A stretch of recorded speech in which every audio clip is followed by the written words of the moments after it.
वो मोमेंट पता है, जब किसी के साथ बैठे हो, बात चल रही होती है, और फिर सडनली दिमाग बिल्कुल ब्लैंक, टोटल साइलेंस, और दिमाग में बस एक ही चीज, अब क्या बोलूं।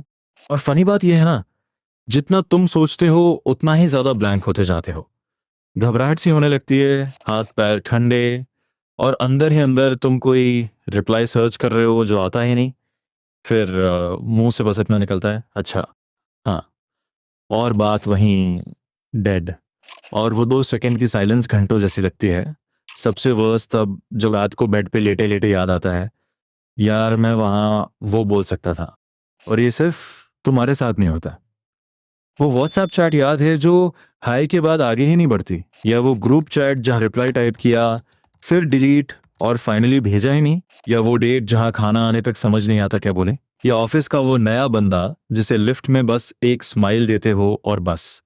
ट्रस्ट मी, हम सब कभी ना कभी वहीं फंसे हैं। अब असली सीन ये है, तुम बोलने के लिए परफेक्ट चीज सर्च कर रहे हो, और उसी प्रेशर में दिमाग ब्लैंक हो जाता है, क्योंकि किसी ने बताया ही नहीं। बात करना कोई परफॉर्मेंस नहीं है यार, बस सामने वाले को थोड़ा जानना है, बस इतना। अगले कुछ मिनट में मैं तुम्हें 5 ऐसे मूव दूंगा जिनके बाद क्या बोलूं तुम्हें कभी सोचना नहीं पड़ेगा। और लास्ट मूव वो है जो लगभग सब लोग उल्टा करते हैं, और वही सबसे बड़ा फिक्स है, तो एंड तक रुकना। ऑनेस्टली मैं भी सेम बंदा था।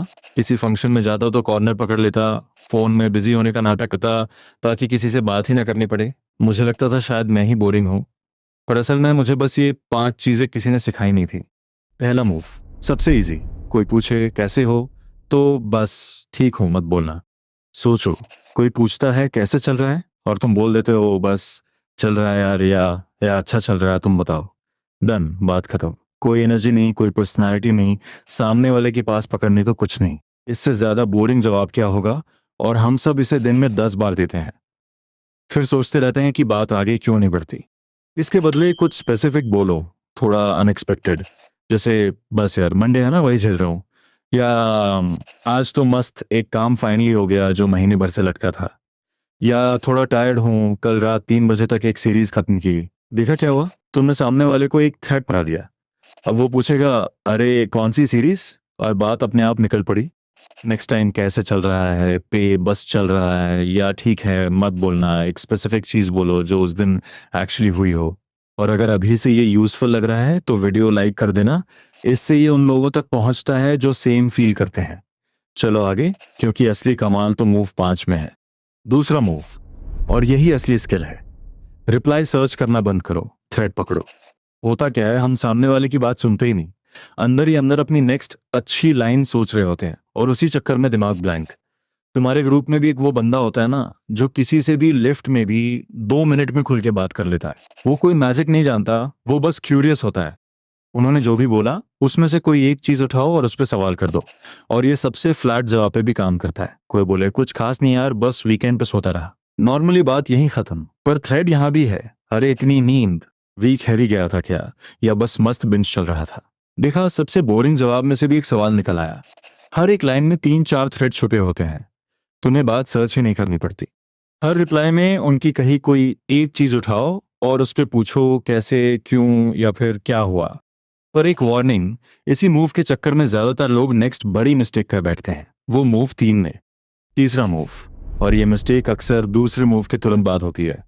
तुम क्यूरियस तो बन जाते हो, पर फिर क्वेश्चन पे क्वेश्चन मारने लग जाते हो, और सामने वाले को लगता है जैसे कोई इंटरव्यू ले रहा हो। थोड़ी देर में वो थक जाता है और वन वर्ड आंसर्स देने लगता है। तो बीच बीच में अपनी कोई छोटी सी रिएक्शन या स्टोरी भी डालो। कोई बोले मैंने अभी जिम ज्वाइन किया, तो सिर्फ कौन सा जिम मत पूछो, बोलो अच्छा मैंने भी ट्राई किया था यार, पहले वीक तो सीढ़ियां चढ़ते हुए टांगे जवाब दे रही थी यार। और फिर सवाल करो। अब सामने वाले के पास भी तुम्हारा एक थ्रेड है पकड़ने को। बातचीत दोनों तरफ से होनी चाहिए यार, अकेले तुम मत भागो। हर 2-3 सवाल पे अपनी भी एक छोटी सी चीज शेयर करो। चौथा मूव, कभी कभी सच में दिमाग खाली हो जाता है और कोई थ्रेड नहीं मिलता। उसके लिए 3 सेफ एरिया रेडी रखो, काम या पढ़ाई, वीकेंड या घर, और फ्यूचर प्लान्स। मतलब आजकल क्या चल रहा है, फ्री टाइम में क्या करते हो, और आगे का क्या सोचा है। ये कोई स्क्रिप्ट नहीं है रटने के लिए, बस जब लगे कि अटक गए इन 3 में से किसी एक डोर पे चले जाओ। वैसे काम कैसा चल रहा है आजकल, या इस वीकेंड कुछ प्लान है, या आगे का क्या सोच रहे हो, और बात फिर चल पड़ी। बस ये 3 डोर याद रखो, हमेशा खुले रहते हैं। 3 टॉपिक याद रखो, काम, वीकेंड और प्लान्स। ब्लैंक हो तो इनमें से एक उठा लो। और अब वो लास्ट मूव जिसके लिए मैंने शुरू में रुकने को कहा था, यही सबसे बड़ा है। 5वां मूव सबसे इंपॉर्टेंट, जो लगभग कोई नहीं करता। साइलेंस से डरना बंद करो। देखो, दो लोग जो एक दूसरे के साथ कंफर्टेबल हैं, उनके बीच थोड़ा पॉज आना टोटली नॉर्मल है।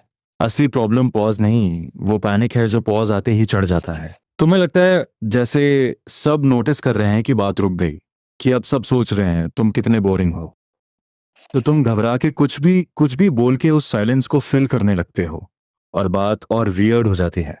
नेक्स्ट टाइम उल्टा करना। पॉज आए तो रिलैक्स, एक डीप ब्रेथ लो, हल्का सा स्माइल दो और आराम से अगली बात पे चले जाओ। जिस दिन तुमने पॉज से डरना छोड़ दिया ना, उस दिन तुम बाकी सबसे ज्यादा कॉन्फिडेंट दिखोगे, बिना कुछ ज्यादा बोले। नेक्स्ट टाइम साइलेंस आए तो घबराओ मत, उसे एक नॉर्मल पॉज समझो। एक डीप ब्रेथ, एक स्माइल, और आराम से आगे। तो ये थे 5 मूव। और नोटिस करना, इनमें से किसी में भी तुम्हें इंटरेस्टिंग बनने की जरूरत नहीं पड़ी, बस इंटरेस्टेड बनना था। बात करना एक स्किल है, और हर स्किल की तरह ये प्रैक्टिस से आती है, कोई इसके साथ पैदा नहीं होता। और एक बात याद रखना, तुम बोरिंग नहीं हो, बस अब तक ध्यान गलत चीज पे था, और वो आज से चेंज हो सकता है। तो बताओ, तुम्हारा सबसे ऑकवर्ड साइलेंस कहाँ आता है? डेट पे, किसी फंक्शन में, या ऑफिस में? कमेंट में लिखो, मैं पढ़ता हूँ। बंदा बनता नहीं, बंदा बनना पड़ता है। मिलते हैं अगले वीडियो में।